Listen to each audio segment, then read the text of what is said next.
Hello guys, I am Shane Davis, 20-year, actually going on 30-year comic book veteran. In the last few years, I've been doing the crowdfunding, whether it be through Indiegogo or at my own site, Nine Lives Comics. And today we're going to talk about Eric July. Now, from time to time, I will talk about Eric. Okay, people will look on this channel and see that, and people will always bring up a clip or I'm on stream with him, and he's owed a compliment. I say he's wise or something like that. Didn't want to use the word talented. My opinion about Eric is he is a YouTuber that saw that making comics is a cultural war bond, just like selling coffee. Jeremy the Quartering, I'm talking to you, and anybody else that uses the term parallel economy, and that I'm on the right, and that's why you give me your money right now. That's what they mean when they say I'm on the right and I have a product. That is a code word to give me your money right now. And I do believe Eric July, he's far from a conservative. Okay, but I do think that somehow he saw, I don't know, white guilt out there, and you can monetize it, and fashion himself as like a guy that expresses your opinions on characters and race swapping and stuff like that. And it's okay not to like Batman if he's black. He basically did that. That's my opinion of Eric in that sense, as YouTube sense. As a comic publisher, he's been riddled with misprints, and we're going to talk a little bit about that. But why we're actually talking today is this announcement. He's excited to announce a RippaWorks. Now, this gets confusing, but basically, do know if the word Rippa is attached to anything else, it means it's his brand, okay? There's RippaSend, there's Rippaverse, there's RippaWorks, right? Now, this video, I kind of had to skate through this to get to the point. And the reason he didn't lead with we're crowdfunding now, that we're going to have to crowdfund, because basically our books aren't doing what they should be doing. The reason he's kind of hid that in the middle of the video is because he had a stance on crowdfunding way back when. Now, I'm going to first play his stance on crowdfunding, and then we're going to see where he's at now. Now, this is a video that is when I took issue with Eric, was this video. This is when I was like, this guy, he's probably going to be the most divisive thing to crowdfunding. And I think no matter whether you like him or not, you have got to admit he's been very disruptive to the crowdfunding scene. Making money in comics. Let's go with Eric July, because we care. Speaking to those that treat it like a passion project only and think it's normal to be dirt poor. I'm also not speaking to those that are just doing this part-time with another job subsidizing. We're talking about making a living in comics. Right now, two very key things are happening right now in comic books. For starters, people are beginning to finally admit the economic problems that plague this industry. Creatives are broke and are complaining about pay, from legends to newbies, and it doesn't matter if you're working with an indie or the big dogs. You're getting paid very little or you're getting paid very late, or both. The other thing is that people are also realizing there's alternatives now. Crowdfunding, for example, has decentralized the means. That's great, but in some ways it's a problem. People that are in over their heads and have no business bone in their body are trying to be publishers, and they have no idea what they're doing. This has caused extremely late campaigns and unfulfilled promises. Worse, some now have access to more money than they've ever seen in their lives, and they end up spending it on everything else but the project. That's unfortunate, because now many customers are weary of the crowdfunding aspect. Comics are operating on an old... So this was done in a way to posture in such a sense that, guys, I'm more secure. My product's better. Why? Because I'm not even crowdfunding, because my books, whether they're printed right or not, doesn't matter. They're sitting in a pallet in my warehouse, because I'm so big and mighty. I have a warehouse now too, by the way, that these bums crowdfunding, they ain't got no warehouse. They ain't got no forklift. These bums, they start with zero capital, whatever. I got $300,000 to start up. These bums over here with the crowdfunding, they don't know how to handle the money, he says. That's what he says. He's like, he shows a picture of a creator, obviously, in over his head and throwing money out the window. Oh my God. Today, Eric July announces what do you call it? Rippa shit? What? It's RippaWorks. RippaWorks. That's the natural progression on our publishing side. But today, I want to announce something that's completely separate from that. We're calling it RippaWorks. You've heard me talk about it in the past that crowdfunding is such a powerful tool that a lot of independent creators have taken advantage of. And though we have not used it before. Well, let me enlighten you. You said they was in over their head and had more money than they know what to do with. They got more money than they know what to do with. That's what you said, Eric. And so by your own words, you're in over your head and you got more money. You had past tense, had more money than you knew what to do with. According to you, when you were making, 4 million or something on ISOM, you was in over your head and had more money than I knew what to do with. It just seemed to make sense to just do it now and fund some other projects that are outside. Yeah, after you took a stabby stab at everybody doing crowdfunding. The weird thing is he saw other people as a competitor. He saw Inglorious Rex, Cyberfrog, Comicsgate, Graveyard Shift, whatever, books, the crowdfunding model. If he could see our money totaling up. I've had 3 Inglorious Rex books. They've all accumulated $300 or $1,000 or more. Eric saw that as like, how do I say my Coke is better than their Pepsi or vice versa? That's basically the way Eric saw this, which was a really stupid way of seeing crowdfunding. And other people followed suit, like Yellow Flash, other people, and they did this thing.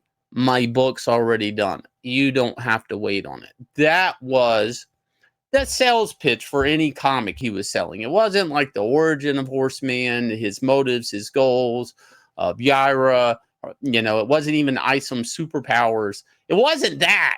It was that it's hot and ready. It's already done. You know what the comic industry needs, guys?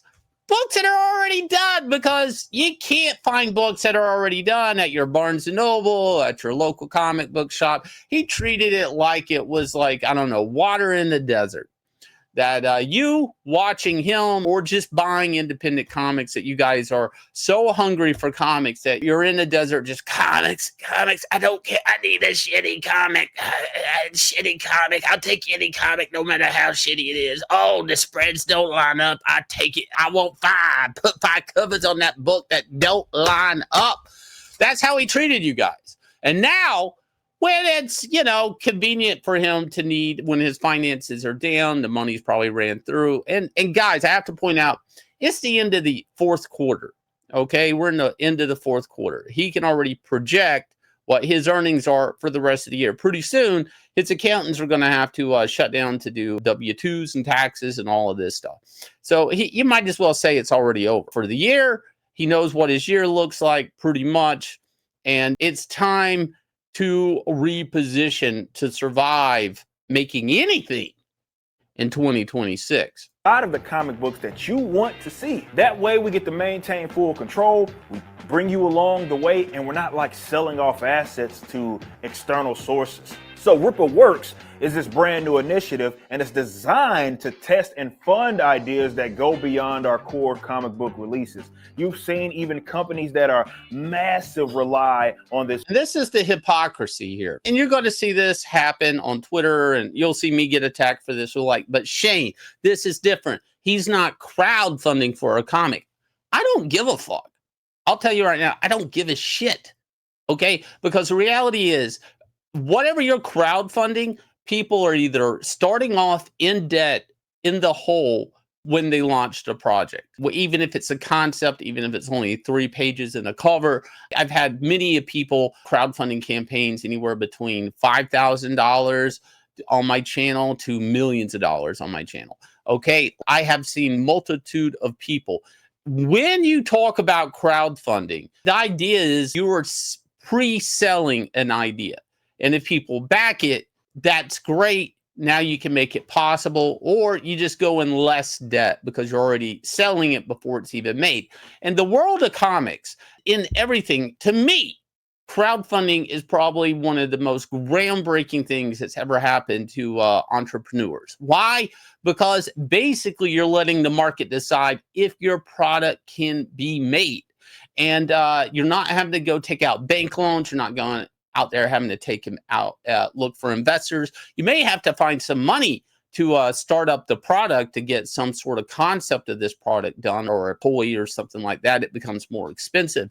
But generally speaking, in comics, it means any mom, any dad, any kid, anybody. And when he did that video, kind of shaming people not knowing what to do, they don't have the business sense. And this is something Eric will do time to time, is throw the business sense thing out there. Is like he was attacking people in crowdfunding that he didn't even know existed. I'm talking about there's probably like some kid, he's 18, next year he's going to crowdfund his first comic.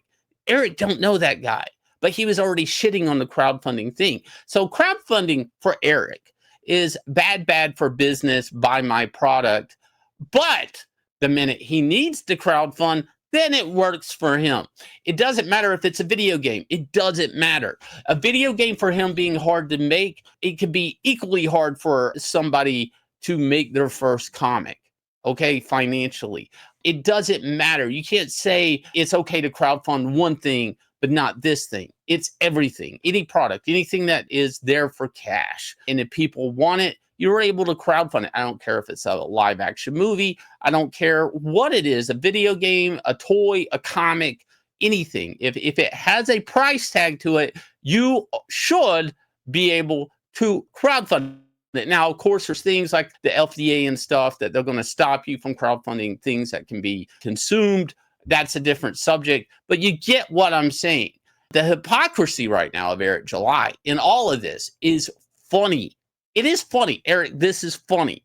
This is funny that you're having to crowdfund. It's funny that you took shots at people crowdfunding, and that you took shots at the model of crowdfunding, and you kind of sideways did it. And I know people are going to say he never said that. The video, the link, you guys can look it up. It's there. I played a little bit of it. You can see the title of the video. Go check it out. Decide for yourself. You know, are you okay with Eric July crowdfunding? Sure, yes. I don't really care personally. I just think it's funny. I think he's a fucking hypocrite. But anyways, you guys let me know about that. And while you're at it, if you're a newcomer to this channel, we do crowdfund, but we also have books in our store. So we have some 3-packs, 2-packs of Glorious Rex. We have 2 volumes of It, 1 volume of Starlight Cats, and 1 volume of Extend up on our site. We have multiple books. You guys can scan through it on your own time. We have product, merch, all of that. We just finished the Black Friday sale. It's probably over by the time you get to this video. But, you know, make sure to go check it out and all that stuff. And also, you know, just talking about misprints, I'd like to remind people of the 3 misprints from Blood Roof Spread to, what is this? Whoops Zalen misprint, you know, Whoops Certificate of Authenticity for Nerdrotic. This guy paid money for Eric to ship and sign his book. This certificate misspelled the name Nerdrotic.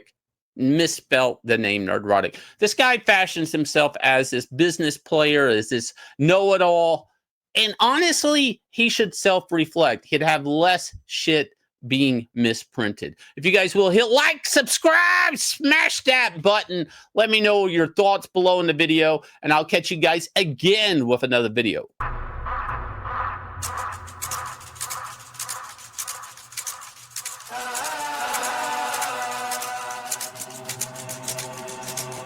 Yeah, I ain't gonna lie to you. Truth always hurts worse. Doing good till first reverse. Now you last. It's cool though. Last card play right. Who know? We never let up. Been down forever. Sick man, we fed up. Know that we tired. Wake up the beast that's been sleeping inside. It's time to